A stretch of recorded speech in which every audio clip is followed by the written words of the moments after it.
تو یا ایھا الذین آمنوا لا تکونوا کالذین آذوا موسیٰ، ان لوگوں کے مانند نہ بن جاؤ کہ جنہوں نے موسیٰ کو اذیت دی تھی. فبرأہ اللہ مما قالوا، تو اللہ تعالیٰ نے انہیں بری ثابت کیا، ان کی ثابت کر دیا کہ ان میں وہ عیب نہیں ہے جو انہوں نے ان پر لگایا تھا.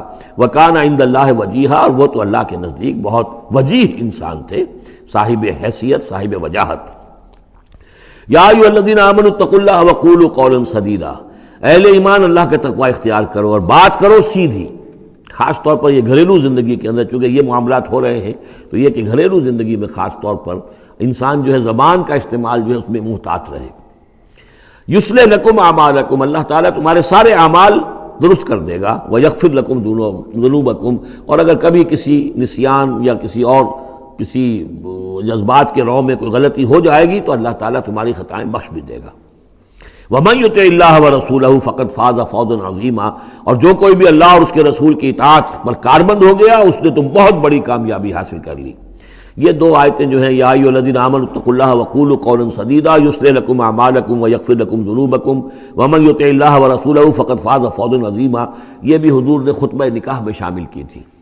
جیسے سورہ نساء کی پہلی آیت، یا ایھا الناس اتقوا ربکم الذی خلقکم من نفس واحدۃ وخلق منها زوجها وبث منهما رجالا کثیرا ونساء واتقوا اللہ الذی تساءلون به والارحام ان اللہ کان علیکم رقیبا. ایک وہ آیت، دو یہ، اور ایک آیت سورہ آل عمران کی، یا ایھا الذین آمنوا اتقوا اللہ حق تقاتہ ولا تموتن الا وانتم مسلمون. انا عرضنا الامانۃ علی السماوات والارض والجبال، ہم نے امانت کو پیش کیا آسمانوں پر اور زمین پر اور پہاڑوں پر. فابین ان یحملنها، تو ان سب نے انکار کر دیا اس کو اٹھانے سے. واشفقن منها، اور اس سے ڈر گئے. وحملها الانسان، انسان نے اسے اٹھا لیا. انہ کان ظلوما جہولا، یقیناً وہ نادان بھی تھا اور ظالم بھی تھا، یعنی اپنے آپ پر ظلم کیا اتنی بڑی امانت سنبھال کر. اب یہ امانت کون سی ہے، اس پر بہت سے اقوال ہیں تفسیری. اب ظاہر بات ہے کہ یہاں ان میں سے کون سا کہ کیا دلیل ہے، کسی کے حق میں کیا دلیل ہے، میں جس کو رد کر رہا ہوں کیوں کر رہا ہوں، اس کا موقع نہیں ہے. لیکن میرے نزدیک، اور مجھے اس پر جزم ہے، پوری طریقے سے وثوق ہے، اس امانت سے مراد ہے روح. یہ عالم امر کی شے ہے، اور لا کر عالم خلق، یہ ہمارا وجود حیوانی جو ہے یہ عالم خلق کی شے ہے. عالم امر کی شے کو بطور امانت عالم خلق کے اس وجود کے اندر امانت کے طور پر رکھا گیا ہے.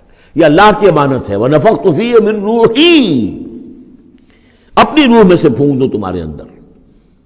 تو یہ ہے امانت، بہت عظیم امانت ہے.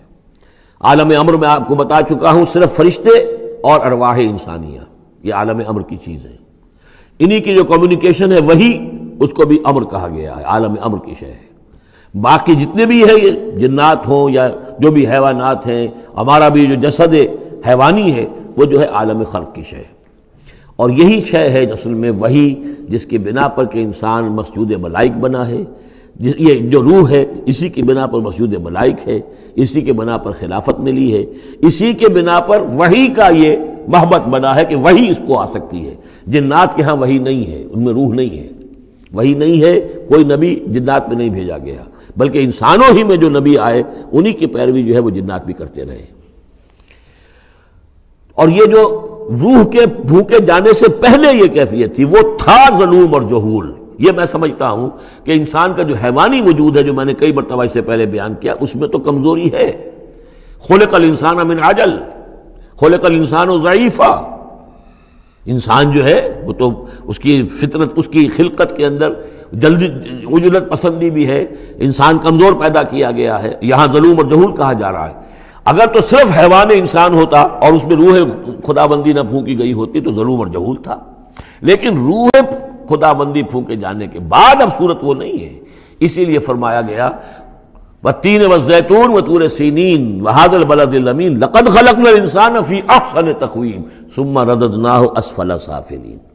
ہم نے پیدا کیا انسان کو تو سب سے پہلے پیدا کیا تھا ارواح کی شکل میں، وہ احسن تقویم، بلند ترین رتبے کی شے، لیکن پھر اسے لوٹا دیا ہے نچلوں میں سب سے نیچے.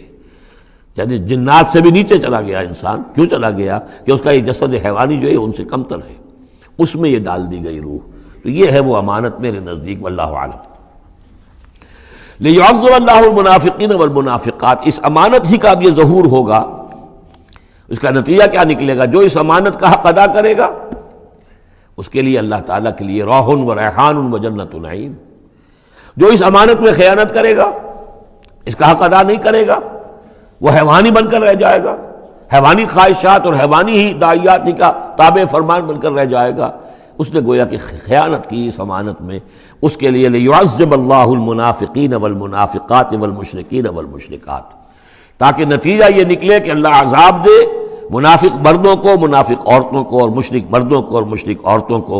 وَيَتُوبَ اللَّهُ عَلَى الْمُؤْمِنِينَ وَالْمُؤْمِنَاتِ، اور اللہ تعالیٰ عنایت فرمائے اور معاف کرے اور توبہ قبول کرے اور توبہ کی توفیق دے اہل ایمان مردوں کو بھی، اہل ایمان عورتوں کو بھی. وَكَانَ اللَّهُ غَفُورًا رَحِيمًا، یقیناً اللہ تعالیٰ غفور اور رحیم ہے.